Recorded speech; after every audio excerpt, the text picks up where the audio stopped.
Vamos a saludar con el máster Juan Pablo Jaramillo, asesor y consultor económico. ¿Cómo está, máster? Bienvenido, buenos días. ¿Cómo estás, Jaime? ¿Cómo estás, Luis? Qué gusto saludarles. Un placer estar en su programa. Muchísimas gracias por la invitación. Juan Pablo, ¿está bien? Gracias, Juan Pablo. Bien, Juan Pablo, a ver, la semana pasada el ministro Pablo Arosemena nos decía que en una entrevista que dio para la cadena Teleamazonas, si no me equivoco, pero no han vuelto a replicar los otros medios, por si acaso, que la economía del Ecuador está on. Pasó de off a on, o sea que la economía estaba apagada, ahora está encendida. ¿Cómo reflejar esa economía de la cual nos habla el ministro Pablo Arosemena en este momento? Yo creo que el ministro vive en una burbuja, ¿no? Y eso se debe un poco también a esa impresión que tiene que dar hacia los inversionistas extranjeros de decir que la economía se viene recuperando y que la economía está bien. Pero eso no es cierto. La economía en realidad lo que sufre es una estanflación si la comparamos con los niveles del año 2019. ¿Qué quiero decir con que la economía sufre una estanflación?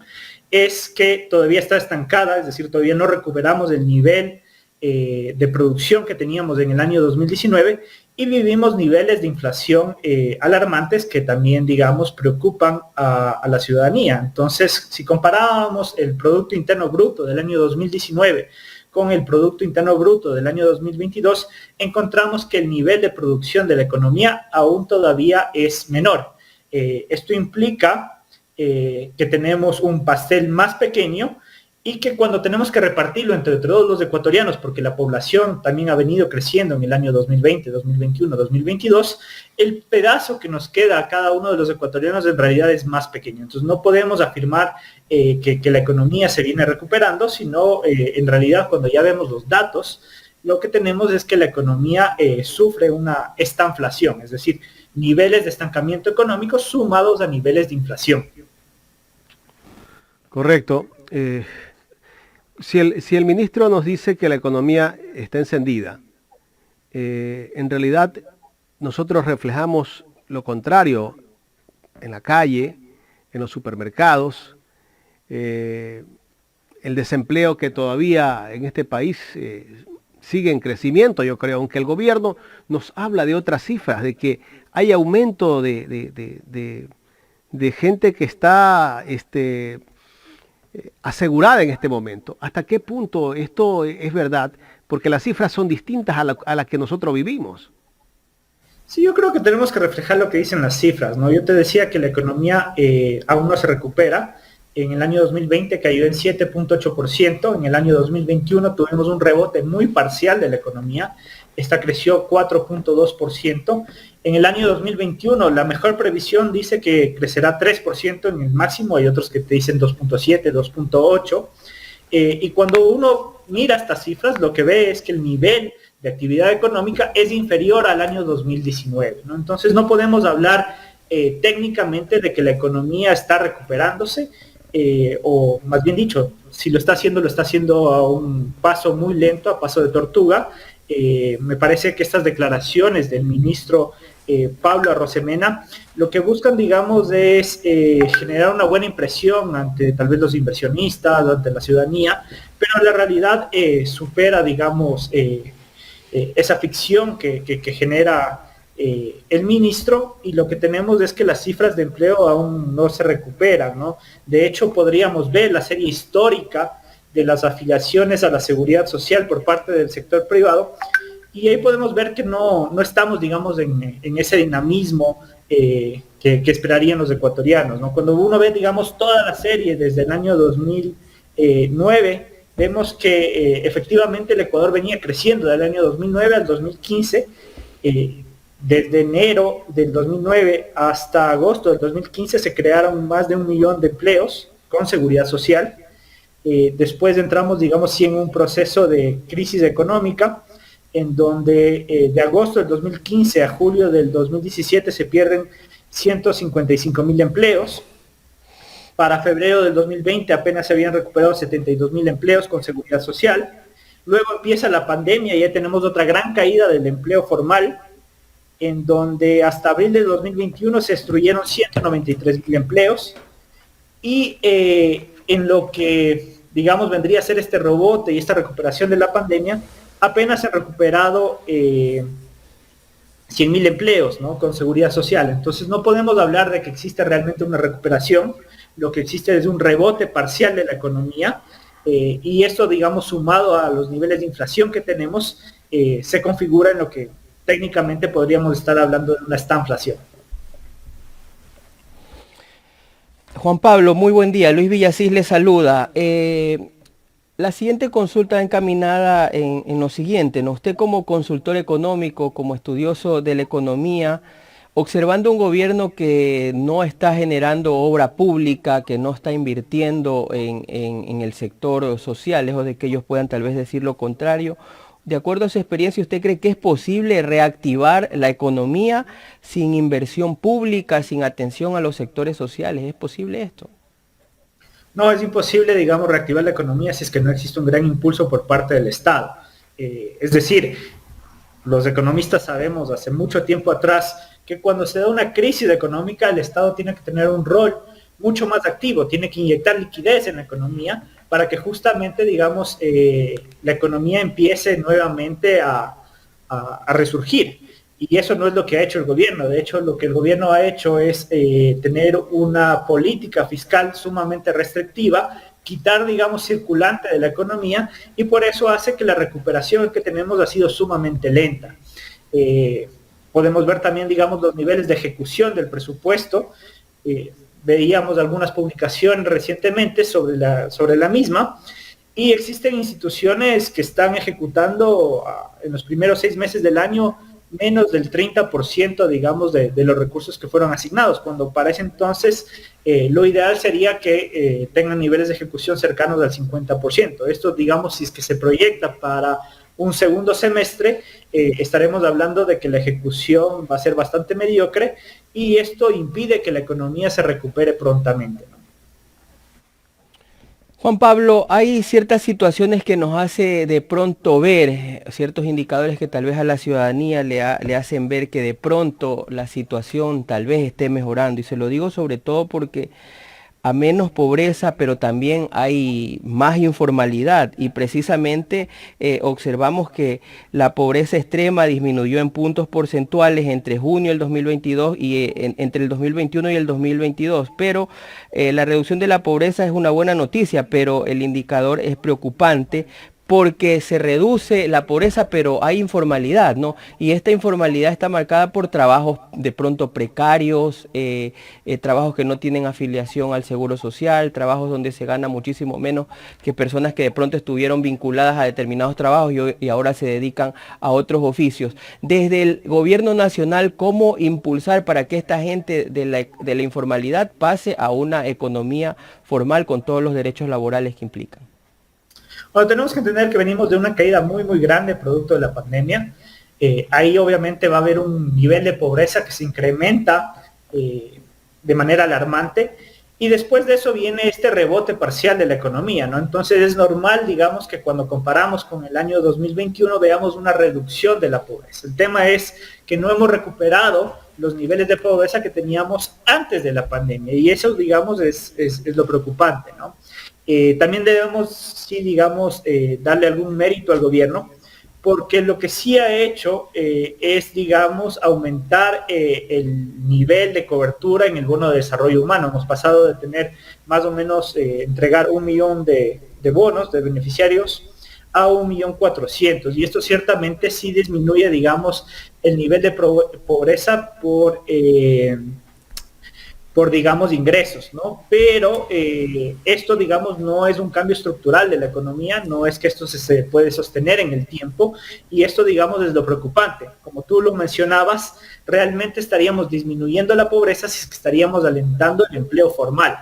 Yo te he dado un poco de las cifras de cómo ha sido la generación de empleo en el ámbito formal de la economía, es decir, cuánto empleo se genera con seguridad social, que es el indicador, digamos, más duro de la calidad del empleo al que está accediendo la gente. En el Ecuador tenemos una población económicamente activa de alrededor de 8.5 millones de habitantes, y apenas 2 millones de esos habitantes acceden, digamos, a un empleo formal con seguridad social, y esto representa alrededor del 25%. Cuando comparamos, digamos, esta cifra con lo que teníamos hace unos años atrás, encontramos que existe un retroceso de alrededor de 10 años, ¿no? Es decir, en el año 2013, por ejemplo, teníamos que el 30% de la población podía acceder, digamos, a un empleo de calidad, y hoy ese nivel solo llega al 25%, ¿no? Entonces esto es alarmante. Y esto tiene una serie de, digamos,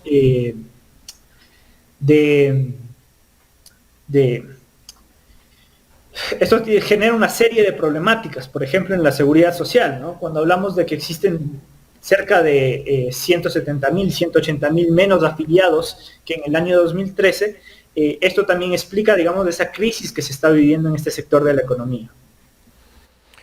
Economista, cuando nosotros observamos distintas manifestaciones, inconformidades por la desatención del gobierno a los sectores sociales, muchas veces estas situaciones se traducen en largas manifestaciones, ¿no? Que el Ecuador ha sido testigo. Pero ¿qué tan cierto es que, lejos de tal vez la inacción del gobierno o la falta de políticas públicas, incluso usted desde su punto de vista cree que sí afecta aún más tal vez la paralización de los sectores cuando se dan paros nacionales de gran magnitud? Sin duda, lo que pasa es que desatender, digamos, del área social lleva a que se genere este malestar en la gente, y la gente, digamos, tiene todo el derecho de protestar, porque la idea de tener un Estado es tener, digamos, estos servicios públicos de manera eficiente. Esto pasa, digamos, porque no se ha dado la asignación de los recursos que corresponde. Si usted mira, digamos, las proformas del presupuesto general del Estado y compara qué es lo que ha venido pasando en los últimos años, uno encuentra grandes descensos, digamos, en las asignaciones al sector de la educación, al sector de la salud. Solo por hablar del sector de la salud, del 2018 al 2022, tenemos una reducción de 761 millones de dólares en la asignación. Y esto explica en gran medida, digamos, por qué no existen medicinas en los hospitales, por qué no existen insumos, por qué no existen médicos, por qué no existen especialistas, y por qué el servicio, digamos, ha sido tan deficiente en los últimos meses. Lo mismo sucede, digamos, en el sector de la salud. La preasignación para la educación inicial, básica, el bachillerato, cuando uno ve las cifras que eran asignadas en el presupuesto del 2018 y las compara con el presupuesto del 2022, hay un descenso de 1.059 millones de dólares. Y esto, digamos, agrava la situación. Usted veía, digamos, en los últimos días que salían las noticias de cuántos niños están quedando por fuera del sistema escolar. En este año, más de 100.000 niños han tenido que abandonar, digamos, el sistema escolar entre el régimen Sierra y el régimen Costa. Y esto tiene un grave, digamos, perjuicio para la ciudadanía, y eso se explica, digamos, el descontento también de la población.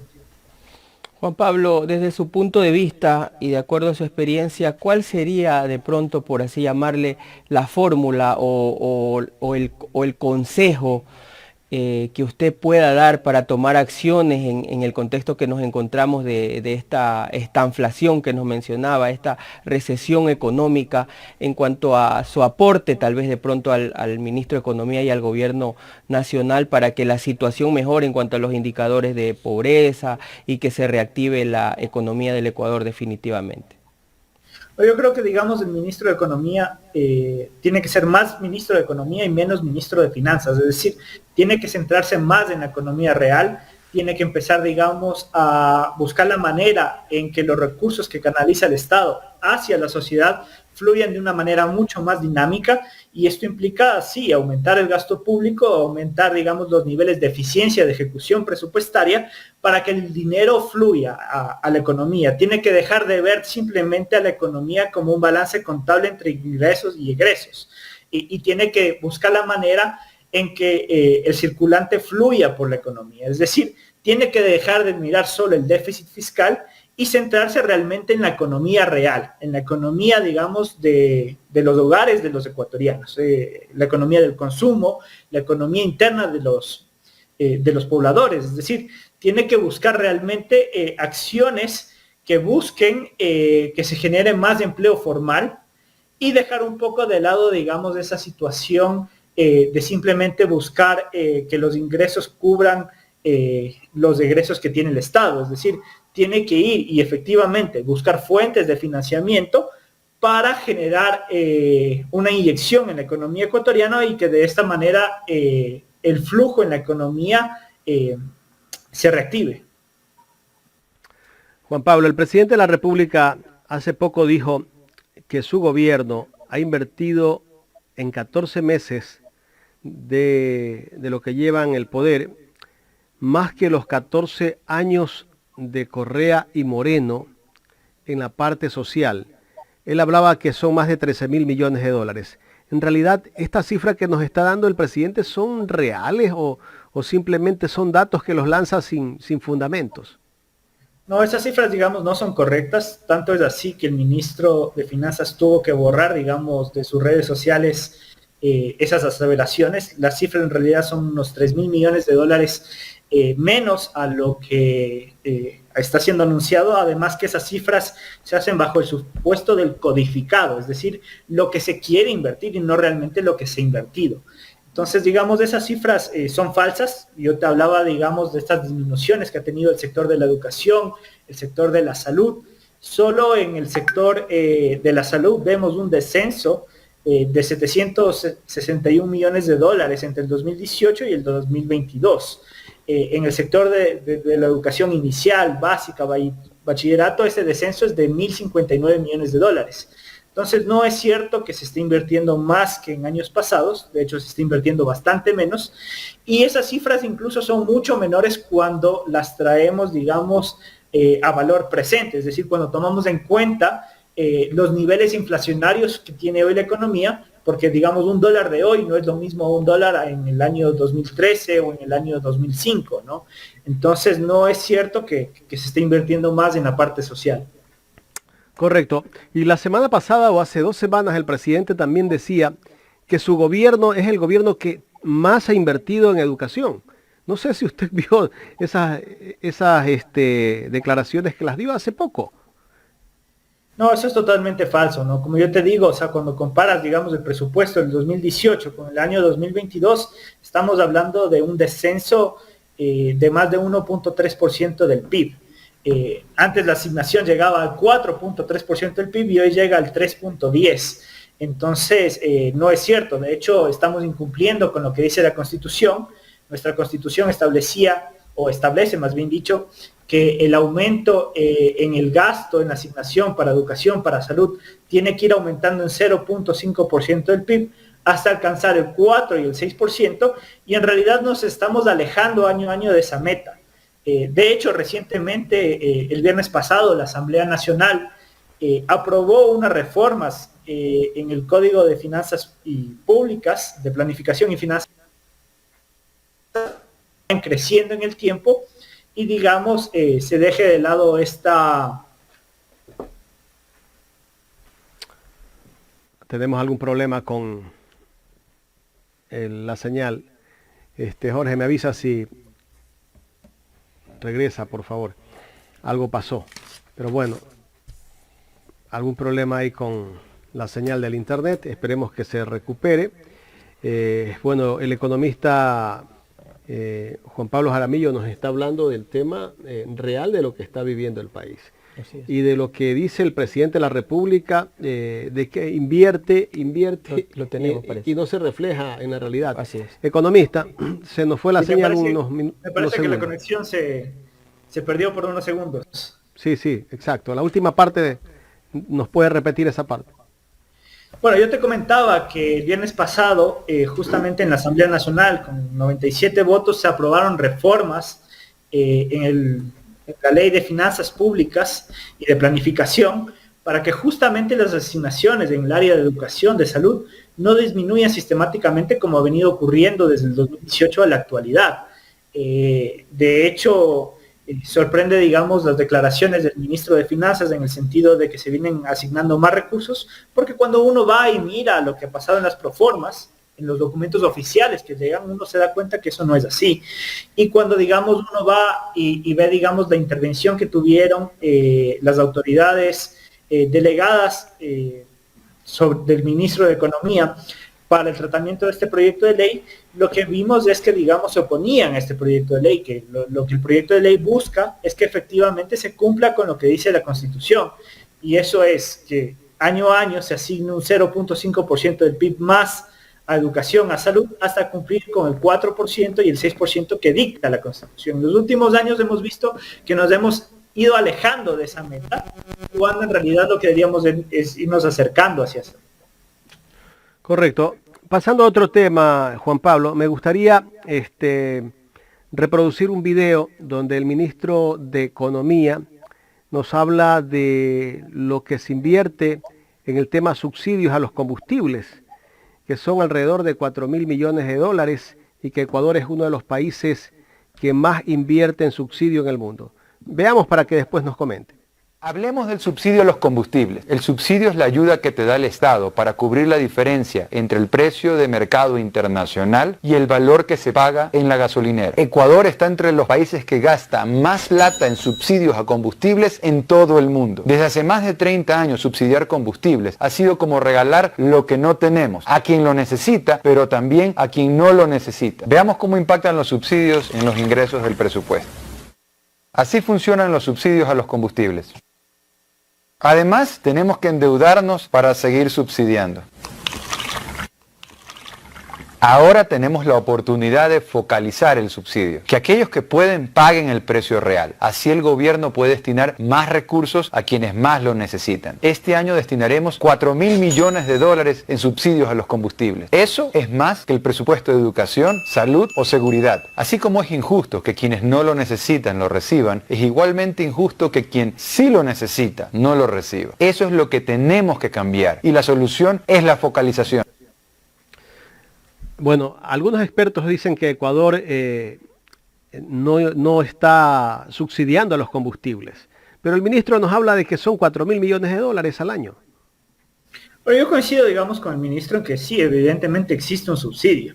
Hay que entender que ese subsidio depende del precio del mercado, y el precio del mercado va a variar en función del precio del petróleo. Es decir, los combustibles son un derivado del petróleo. Cuando el petróleo sube, incrementa su costo, y el Ecuador, digamos, al ser un importador de derivados de petróleo y tener, digamos, precios fijos para la comercialización, cada vez que sube el precio del petróleo tiene que destinar más recursos para subsidiar esta diferencia. Es decir, si yo importo, digamos, en $4, pero en el mercado interno yo lo estoy vendiendo en $2, evidentemente existe un diferencial y un subsidio, ¿no? Entonces, lo primero que hay que entender es que ese subsidio no es un monto fijo, sino que ese subsidio depende de las condiciones de mercado internacional. A medida que sube el precio del petróleo, ese subsidio se va a incrementar, pero por otra parte también tenemos que entender que el Ecuador sí es un país petrolero. Y eso quiere decir que cuando también sube el precio del petróleo, recibimos más ingresos por parte, digamos, de la venta de nuestro crudo, y por ende sí podemos financiar ese subsidio, ¿no? Ahora, digamos, ahí la pregunta es, digamos, es el uso más eficiente de los recursos que le podemos dar, y yo creo que el ministro tiene razón, no es el uso más eficiente que le podemos dar. Entonces yo creo que la focalización del subsidio sí vendría a ser una política económica adecuada. Cuando hablamos de focalizar, hablamos de encontrar la manera en que el subsidio no llegue a todos, sino que llegue simplemente a los que lo necesitan. Creo que el ministro sí tiene razón, digamos, en este ámbito, y un poco, digamos, señala algunas de las cosas que yo te venía mencionando, ¿no? Lo que destinamos a educación, lo que destinamos a salud, cada uno de estos presupuestos está en alrededor de 3.400 millones de dólares, por lo cual sí sería inferior a lo que en este momento estaríamos destinando a esos subsidios a los combustibles, que son muy costosos y muy ineficientes. En eso tiene total razón. Ahora, lo que tenemos que entender es que estos subsidios, como te decía, dependen del precio internacional del crudo. Si es que el crudo sube de precio, como tenemos hoy, que tenemos un crudo cercano a los $100, tendremos que destinar también más recursos para el subsidio a estos combustibles. Importante señalar que esto no es de ahora, esto viene pasando en los últimos 30 años en la economía ecuatoriana, que hemos tenido estos subsidios, ¿no? Entonces, cuando hace varios años atrás también teníamos precios del crudo bastante altos, también teníamos que destinar ingentes cantidades de dinero a ese subsidio, ¿no? Economista, queremos agradecerle por haber aceptado dialogar con nosotros aquí en Ecuador en Directo. Un gusto, Jaime, un gusto, Luis, y siempre a las órdenes. Gracias al economista Juan Pablo Jaramillo, asesor y consultor económico en el programa Los Especialistas.